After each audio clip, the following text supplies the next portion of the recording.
सोलापूर महानगरपालिका प्रभाग क्रमांक 22 येथे राष्ट्रवादी काँग्रेस पार्टीचे राष्ट्रीय अध्यक्ष तथा राज्याचे उपमुख्यमंत्री अजित पवार आणि प्रदेशाध्यक्ष सुनील तटकरे यांच्या विशेष सहकार्यातून राष्ट्रवादी काँग्रेस पार्टीचे प्रदेश उपाध्यक्ष किसन जाधव, कार्यसम्राट नगरसेवक नागेश गायकवाड, राष्ट्रवादी काँग्रेस पार्टीचे प्रदेश युवक सरचिटणीस चेतन नागेश गायकवाड यांच्या प्रयत्नातून महाराष्ट्र सुवर्ण जयंती नगरोत्थान योजनेअंतर्गत 18,28,000 रुपये खर्चित येथे यतीमखाना परिसरात रस्ता काँक्रिटीकरण कामाचे शुभारंभ करण्यात आले। याप्रसंगी एजाज शेख, महबूब पठाण, इरफान शेख, बिलाल शेख, इम्रान मंडपवाले, जुबेर शेख, जमीर शेख, मोहिम शेख, कुरेशी, निराशा शेख, मीरासाब शेख, उमर शेख, जब्बार शेख, सय्यद चाचा आदी उपस्थित होते। आदींच्या उपस्थितीत या रस्ता कामाचे विधिवत पूजन करून शुभारंभ करण्यात आले। प्रभाग क्रमांक 22 मधील यतीमखाना परिसरात बऱ्याच दिवसापासून रखडलेल्या या रस्त्याच्या कामाला मुहूर्त स्वरूप प्राप्त झाले। येथील रहिवाशांच्या मागणीनुसार रस्ता कामाचे आज शुभारंभ करण्यात आले। रखडलेल्या रस्त्याच्या समस्येवर अखेर तोडगा निघाला आहे।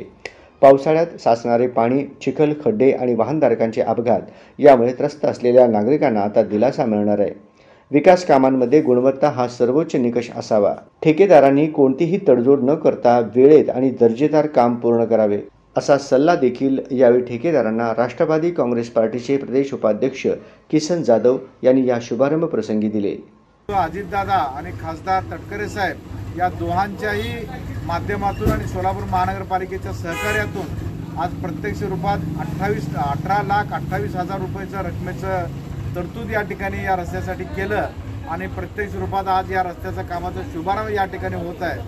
आणि गेली अनेक वर्ष झालं या भागातील सर्व ज्येष्ठ मंडळी असतील, आमचे माता भगिनी असतील, यांचा सर्वांचा आशीर्वाद आमच्या पाठीशी माझ्यावर असेल, माझे सहकारी नगरसेवक नागेश अण्णा गायकवाड असतील, आम्हा दोघांवरही सातत्यानं या भागातील सर्व नागरिकांचा आशीर्वाद आणि प्रेम राहिलेला आहे।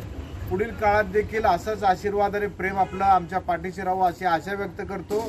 आणि आत्ताच आमच्या श्यामला मावशीने असेल, एजाज बिल्डरने असेल, सय्यद चाचाने असेल, त्यांनी सांगितलं की या भागातील उर्वरित जे प्रश्न आहेत, म्हणजे रस्त्याचा प्रश्न असेल, पाण्याचा प्रश्न असेल, लाईटचा प्रश्न असेल, हे देखील प्रश्न महानगरपालिकेच्या माध्यमातून असेल, आदरणीय अजितदादांच्या माध्यमातून असेल, राष्ट्रवादी काँग्रेस पक्षाच्या माध्यमातून असेल, उर्वरित प्रश्न देखील आपण निश्चितपणे येणाऱ्या कालखंडामध्ये ते सोडवूया आणि आपल्या सर्वांचा आशीर्वाद, प्रेम असाच आमच्या पाठीशी राहावं असं आशा व्यक्त करतो।